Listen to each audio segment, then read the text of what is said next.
নবজোয়ার cup 2025 রাত পোহালেই অনুষ্ঠিত হতে চলেছে। তার আগেই আজকে এদের সকাল থেকেই বসে আঁকো প্রতিযোগিতা এবং বিকেলে শীতবস্ত্র বিতরণ অনুষ্ঠান দেখতে পাচ্ছেন যে জাঙ্গিপাড়া ব্লকের মুন্ডুলিকা পঞ্চানন হাই স্কুল মাঠে একবারে সকাল থেকেই উৎসবের আমেজ চলছে এবং আগামীকাল রবিবার 28শে ডিসেম্বর 2025 নবজোয়ার কাপ অনুষ্ঠিত হতে চলেছে। 3 বছর ধরে এদের খেলা চলছে। শুধুমাত্র খেলাই নয়, খেলার পাশাপাশি সামাজিক প্রোগ্রাম এরাও করে থাকে। 27শে ডিসেম্বর এই যে অঙ্কন প্রতিযোগিতা এবং শীতবস্ত্র প্রদান এটা এই সবে সমাপ্ত হয়েছে এবং আগামী দিন 28শে ডিসেম্বর রবিবার কালকে আমাদের সেই অপেক্ষার অবসান ঘটবে। সকলেই জানে যে এখানে 8টি দলীয় টিম আমাদের অংশগ্রহণ করেছে এবং আমাদের মোটামুটি আয়োজন প্রস্তুতি পর্ব একদম শেষের পথে। তো সকলকে বলবো যে আপনারা আসুন, খেলা দেখুন, খেলা উপভোগ করুন, আনন্দ উপভোগ করুন এবং অপরকে খেলা দেখার সুযোগ করে দিন। খেলা খুব ভালোভাবেই হবে এবং 8টা দল আপনারা জানেন, আগের বছর করেছি, তার আগের বছর করেছি, এই নিয়ে আমাদের 3 বছর হচ্ছে।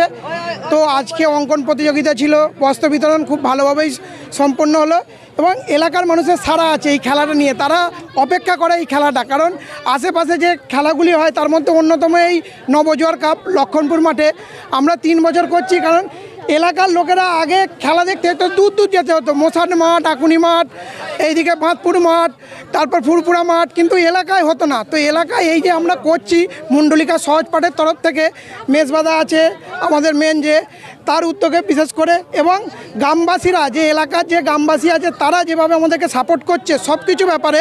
তো এই খেলাটা আরও বড়োভাবে এবারে করছি আমরা। এবং এই খেলা সবচেয়ে বড় হচ্ছে আমরা তো যারা মাঠে থাকি তারা দেখতে পাচ্ছি, তাছাড়াও যারা বাইরে থাকছে, এলাকার অনেক মানুষ কাজের সূত্রে বাইরে থাকে, তো সেহেতু তারা লাইভে দেখতে পাবে SSTVর মাধ্যমে।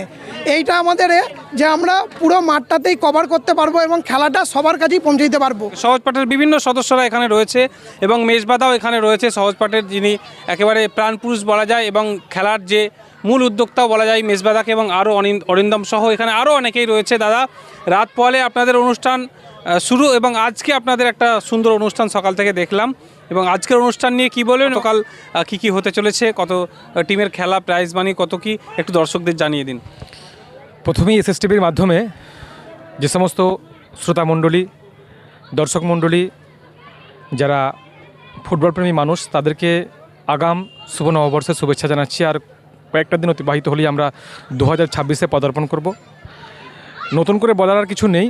আমরা সকলেই সহজপাঠ ক্লাবের পক্ষ থেকে প্রতি বছরের নাই এবছরেও শুধু আমি একা নয়, পুরো টিম, যারা যাদের অনবদ্য প্রয়াস, অক্লান্ত পরিশ্রম করে বিগত 1 মাস ধরে অক্লান্ত পরিশ্রম করে আমরা এই খেলার আয়োজন করে থাকি।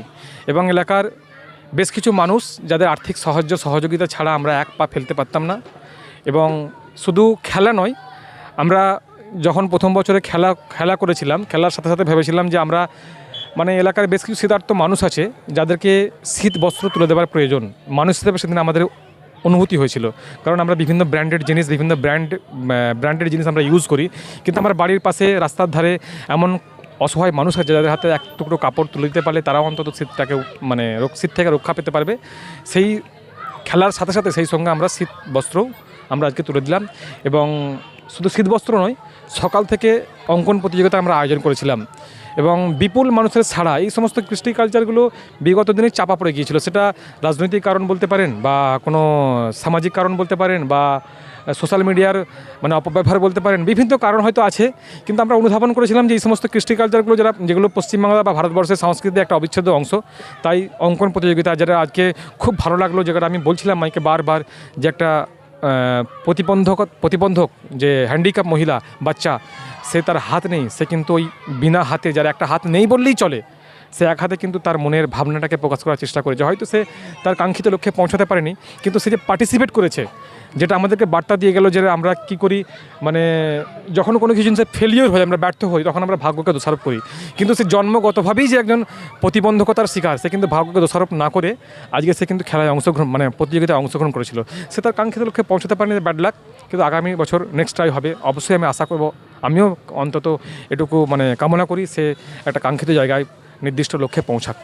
এবং কালকে খেলার প্রথম বলি যে এই ফুটবল খেলা বাঙালির একটা অন্তর আত্মার সঙ্গে জড়িয়ে আছে। যে আমরা সবসময় শুনি যে বাঙালির সেরা খেলা ফুটবল, কালকের উপস্থিতি কিন্তু প্রমাণ করে দেবে সেই সত্যি বাঙালির সেরা খেলা ফুটবল। আমরা বিভিন্ন সামাজিক অনুষ্ঠানের মাধ্যমে এলাকার মানুষের কাছে পৌঁছাই। আমরা যখন পৌঁছাতাম বিভিন্ন সামাজিক অনুষ্ঠানের মাধ্যমে, এই এলাকার সাধারণ মানুষের একটা দাবি ছিল যে অন্তত একটা ফুটবল খেলা, ক্রিকেট কথা বলিনি, ফুটবল খেলা করলে অন্তত ভালো হয়। অনেক প্রতিভাবান ছেলে যারা কলকাতার নামি দামি ক্লাবে খেলে তারা এখান থেকে, কিন্তু তাদের উপযুক্ত মাঠ থাকে না।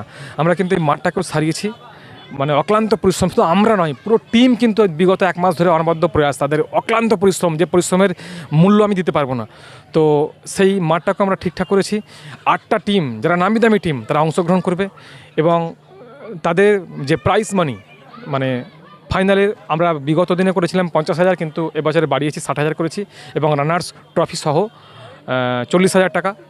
আর বিভিন্ন প্রত্যেকটা খেলায় তো ম্যান অফ দ্য ম্যাচ, আকর্ষণীয় ম্যান অফ দ্য ম্যাচ থাকবে। এবং সবচেয়ে বড় কথা হচ্ছে যে আমরা প্রত্যেকটা মানুষকে খেলাটা দেখার জন্য কোনো প্রবেশ মূল্য রাখিনি, যে আপনারা আসুন, আপনি উপভোগ করুন, অন্যকে উপভোগ করার সুযোগ করে দিন।